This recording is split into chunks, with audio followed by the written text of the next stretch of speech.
շատ քիչ չգիտեմ իրապահ համակարգում շատ քիչ հանձնավորություններ կան նույն դատական համակարգում է, որոնք պատրաստ են անկախ եւ անաչառ որոշումներ կայացնելու, բայց դա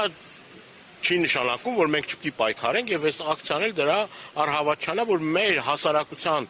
տարբեր շերտերից պետք է միավորվեն այն մարդիկ, որոնք որ այս ընթացքում տարբեր, չգիտեմ, ծառերի հետևներին, չգիտեմ, ինչ որ տես թփերի հետևին խոսում են անարդարությունից եւ այլ եւ այլ եւ այլը, բայց պահը գալիս է եւ իր մասնակցությունը եւ իր բողոքի ձայնը պետք է բարձրացնի։ Սա լավագույն շանսն է, լավագույն ձևն է, որպեսզի այն մարդիկ, որոնք մինչեւ հիմա բողոքում են տներում իրենց, չգիտեմ, խոհանոցներում բողոքում են եւ ասում են, բա ինչ պետք է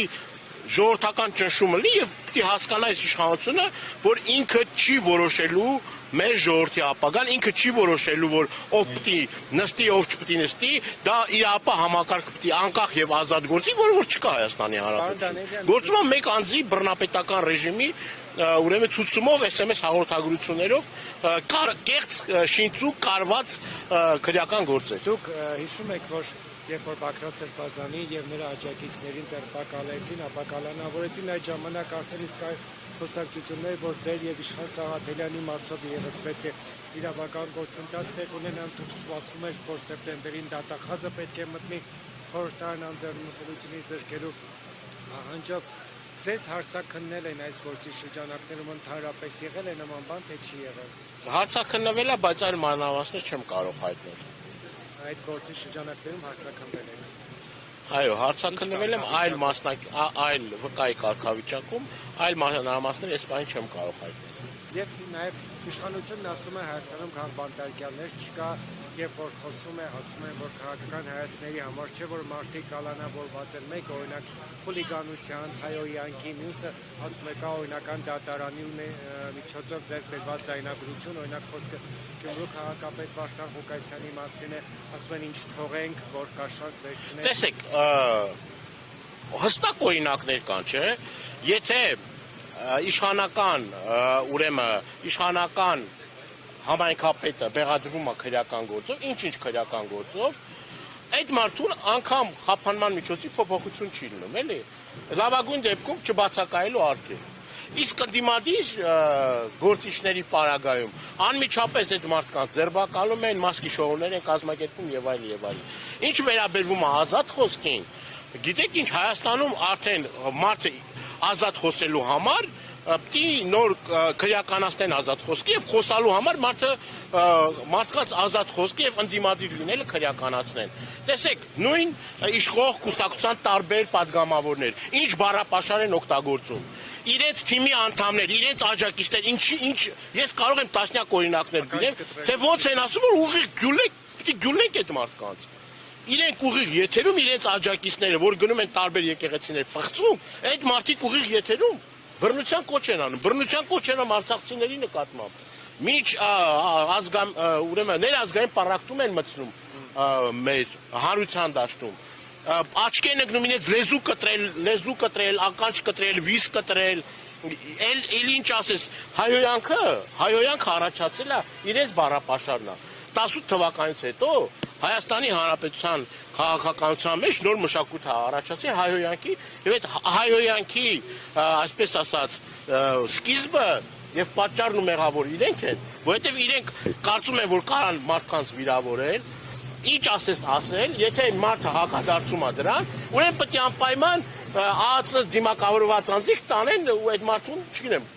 խոշտանգեն կամ չգիտեմ ինչ անեն, բռնություն գործադրեն այդ մարդու նկատմամբ։ Որտեղ է ստե արդարադատությունը։ Որտեղ է միջազգային հանրությունը, որ կոկորտը ճղում էր, ասում էր, վայ, գիտեք ինչ կա 18 թվականից առաջ այս կամ այն երևույթների նկատմամբ իր գնահատականները հնչեցնում էր։ Որտեղ է, չգիտեմ,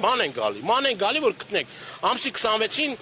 լսումներ ա լինելու քաղաքբանտարկյալների հետ կապված հրավեր են ուղարկել, թող գան ասեն որտեղ են։ Թող գան ասեն, արդյոք իրենք խոսք չունեն ասելու, արդյոք իրենք հաշտ են իրականության հետ, Հայաստանում 40-ից ավել քաղաքբանտարկյալ կա եւ յուրաքանչյուր վայրկյան եւ յուրաքանչյուր րոպե այդ մարդկանց թիվը ավելանում է։ Քաղաքբանտարկյալ չեն, ինչ են։ Դե մի դու էլ ասած չկա, հետո ինչ։ Հա, բայց ոնց կա չէ։ Սամվել Կարապետյանը ազգային բարերը քաղբանտարկյալ է, թե քաղբանտարկյալ չի։ Սրբազան հայրերը քաղբանտարկյալ են, թե քաղբանտարկյալ չէ։ Դատախազությունը, այս նույն դատախազությունը Միքայել Սրբազանի գործով ճանաչել է, որ հանցակազմի բացակայություն կա։ Բայց ազգակործան պատուհաս Նիկոլ Անհողի ասելուց հետո քրեական գործը ավելացել է, թե չի ավելացել։ Դրանից առաջ այս կառույցը չէր ասում հանցակազմի բացակայություն կա։ Հենց ասեցին հատը պատվալները կլստենք, հենց այս օեն ասեցին, մի անգամից հիշեցի, որ Միքայել Սրբազանը կարող է գիտեք բանը, էլի սենց այդ մի բառից հետո պիտի հիշեցին, որ քրեական գործ կա, չէ։ Իհարկե կապում եմ, իհարկե հարգելիս։ Իհարկե, այս ամբողջ գործընթացը կատարվում է Հայաստանում ազատ խոսքը լռեցնելու։ Այն մարդիկ, որ քաղաքական հայտ են ներկայացնում, այդ մարդկանց չթողնելու, որ մտնեն պայքարի մեջ։ Կրկնում եմ, նույն Սամվել Կարապետյանի օրինակով, նույն մնացած մարդկանց օրինակով, այդ օրինակները արդեն հասել են լրատվության, ասում Հայաստանում ասում է դեմոկրատիա, ժողովրդավարություն է։ Վազգենին Նարեկին բռնել ժողովրդավարություն, հա։ Դա է ժողովրդավարության ցուցիչը։ Առավոտի մամուլի շենքից առավոտին հանելն է ժողովրդավարության ցուցիչը։ Լրատվամիջոցներ փակելն է ժողովրդավարության ցուցիչը։ Ընտրված քաղաքապետին, համայնքի ղեկավարներին, որ ընտրվել են, այդքանից հետո իրանց կեղծիքներից հետո այդ մարդիկ ընտրվում են համայնքի ղեկավար, անմիջապես հաջորդ վարքյանից ուրեմն ժուչոկներով, կեղծ քրեական գործերով բանով Հայաստանը դարել է ժուչոկապետություն, հասկանում եք։ Ժուչոկապետություն։ Իրանք լավ մոնտաժնիկներ են, այդ մարդիկ ձայնագրություններ են վերցում, այդ ձայնագրությունները կեղծում, ապացուցված է, որ սրբազան պայքարի գործով էլ այդ ապացույցները կեղծված են, նման բան չի եղել, սրբազանն էլ մեղսագրվող արարքների մեջ, որ ասում են սրբազանը իբերասելա մարդկանց գյուլելու, չկա նման բան, սուտ է եւ սրբազանն էլ է ինքը պահանջել, որ ուրեմն քննչական կոմիտեի ղեկավարը կամ հերքի, կամ էլ ապացույցի, նման որևէ ապացույց չկա։ Այսինքն գործ ունենք մի իշխանության հետ, որը շատ սենց իր ամբողջ ուժը, իր ամբողջ եռանդը, իր ամբողջ թայֆան օգտագործում է մարդկանց ապօրինի անազատության մեջ պահելու։ Կրկնում եմ, այս բոլոր գործերը վաղը մյուս օր հաստատ իր իշխանափոխությունից հետո ֆրալու են իրենց դեմ։ Այն մարդիկ, որոնք որ կեղծել են այս ամեն ինչը, այն մարդիկ, որոնք որ մասնակցություն են ունեցել այս կեղծիքին, իրենք ենթարկվելու են քրեական պատասխանատվության։ Նիկոլ Փաշինյանի իշխանությունը վաղ թե ուժ համոզված են, որ շատ միջև իր որ ասում է գագաթնակետը 26 թիվնա գնալու է, բայց բոլոր են մարդիկ, որ մեղավոր են, կրելու են հաստատ պատասխանատվություն են կրելու։ Եվ պետք չի իրենց դնել այդ բանի մեջ եւ իրենք էլ վաղը մյուսօր խնդիրներ ու խնդիրներ ունեն։ Շնորհակալ եմ։